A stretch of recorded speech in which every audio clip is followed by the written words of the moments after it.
Saudações, bom dia. Como vocês podem ver, está um dia lindo em Goiás, 7 horas da manhã. Meu irmão continua internado, mas ele está bem. A minha irmã, bom, ela está menos ruim e está lá com ele. Então eu estou indo levar pão para Dona Mãe, né?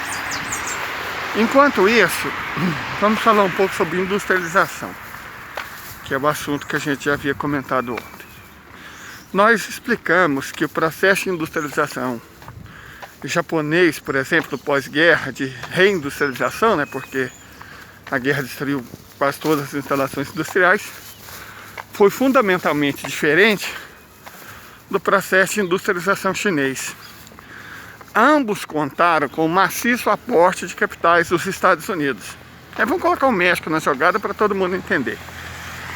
Se os Estados Unidos ajudaram na recuperação do Japão, a partir do Plano Colombo, assim como ajudaram na recuperação industrial da Europa com o Plano Marshall, e foram fundamentais, cruciais na transformação do México na maior potência industrial da América Latina, e também investiram trilhões na China, por que os resultados foram diferentes?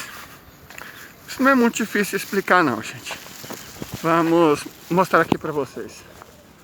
O que houve? No caso específico do Japão, os recursos emprestados pelo Plano Colombo, certo, foram utilizados para desenvolver grandes conglomerados nacionais a partir dos extintos Zaibatsu. Os Zaibatsu foram desmantelados pelos Estados Unidos logo após a Segunda Guerra Mundial. Mas esse desmantelamento significou na prática que apenas as ações desses Zaibatsu deixaram de pertencer às famílias controladoras, ainda que per no mútuo. Mas as unidades empresariais permaneceram. Os conglomerados empresariais permaneceram ainda e surgiram novos, certo? Então você tinha um capital privado nacional organizado em grandes grupos econômicos com apoio intensivo e ostensivo do Estado. Não só no nível econômico, mas também no nível gerencial e organizacional. O Estado japonês interviu diretamente para que esses Zaibatsu não necessariamente concorressem entre si, mas cooperassem. E também interviu para que eles tivessem a capacidade de concorrer internacionalmente. E a industrialização japonesa foi focada desde o início para o mercado externo.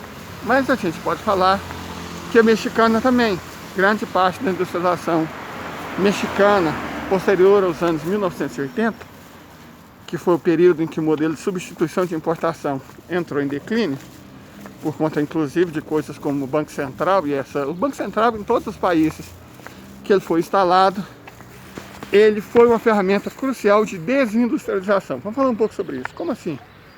O Banco Central foi ferramenta de desindustrialização.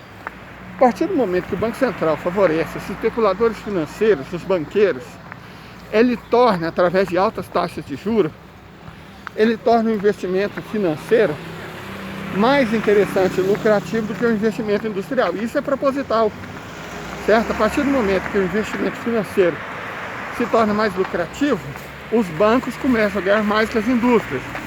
E o capital privado nacional, aos poucos, vai migrando da indústria para o setor financeiro, financiarizando a economia do país, submetendo a indústria e todo o capital privado nacional aos interesses da banca.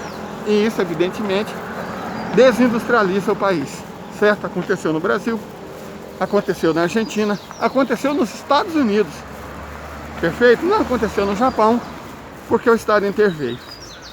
No caso do México, a industrialização se fortaleceu porque, apesar dessas mesmas políticas, grandes grupos privados norte-americanos começaram a transferir indústrias para a região da fronteira norte do México, perto da fronteira com os Estados Unidos, certas chamadas maquiladoras. O governo mexicano não exigia nada desses industriais americanos, dessas empresas, certo? Então, eles somente exploravam a mão de obra e enviavam lucro para os Estados Unidos.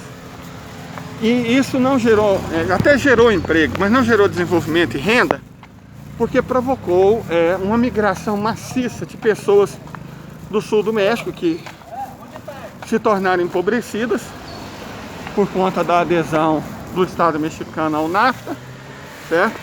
E não tinha como concorrer com o milho subsidiado dos Estados Unidos. Isso empobreceu as populações rurais do sul do México, que migraram maciçamente aos milhões para o norte. Então, os ganhos de emprego não se transformaram em ganho salarial, nem ganho de renda. A desigualdade persistiu, salários permaneceram baixos e o povo mexicano se lascou. Na China, aconteceu algo bem diferente.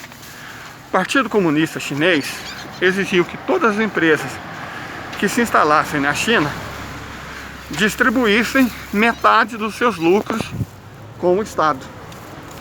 Então, o salário começa na faixa de $20, isso não é lenda, e hoje o salário chinês é quase o dobro do salário brasileiro.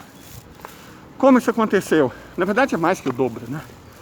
Na média ele é quase o triplo. Como isso aconteceu?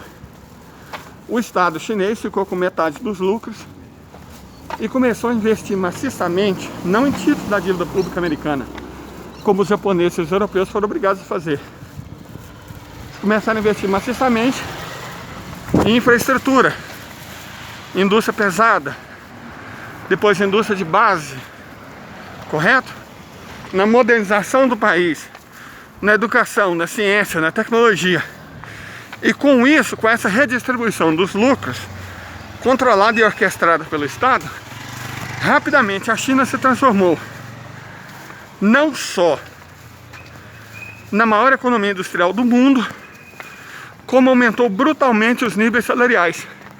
E inclusive o ano passado erradicou a miséria de dentro de suas fronteiras. Agora ela caminha para eliminar a pobreza e construir uma sociedade moderadamente próspera até 2035, ok?